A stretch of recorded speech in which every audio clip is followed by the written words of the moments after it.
கரூர் வரைக்கும் வந்துட்டு அவரை பத்தி பேசாம போனா நல்லா இருக்குமா? நல்லா இருக்காதுல. எதுக்கு சுத்தி வளைச்சுக்கிட்டு ஸ்ட்ரைட்டா விஷயத்துக்கே வருவோம். இந்த கரூர் மாவட்டத்தில் ஒரு மந்திரின்னு ஒருத்தர் இருந்தார்ல, இப்ப அவர் மந்திரி இல்ல, ஆனாலும் மந்திரி மாதிரி. நான் யாருன்னு உங்களுக்கு சொல்லிதான் தெரியணுமா என்ன? ஒரு க்ளூ ஒண்ணு கொடுக்கலாமா?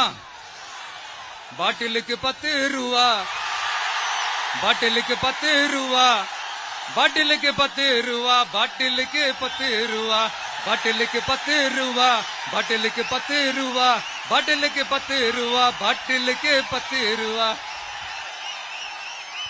இப்ப ரீசெண்டா கரூர்ல ஒரு விழா ஒண்ணு நடத்தினாங்களே, அது என்னப்பா 30 பேர் விழாவா? 30 விழா, சாரிப்பா கன்ஃபியூஸ் ஆயிட்டேன். அந்த விழாவில் மாண்புமிகு சிஎம் அவர்கள் இந்த மாஜி மந்திரியை பத்தி உச்சி மேல தூக்கி வச்சு மெச்சினதெல்லாம் நம்ம காதால கேட்டோம் இல்லையா?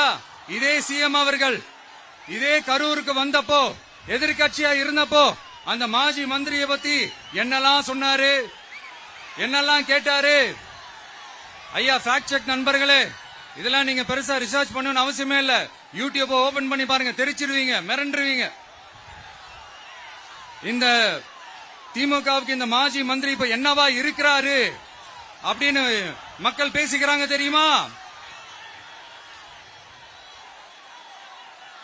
இந்த திமுக குடும்பத்துக்கு ஊழல் பண்ற பணத்தை எல்லாம் 24x7 டெலிவரி பண்ற ஒரு ஏடிஎம் மெஷினா இருக்கிறாராம்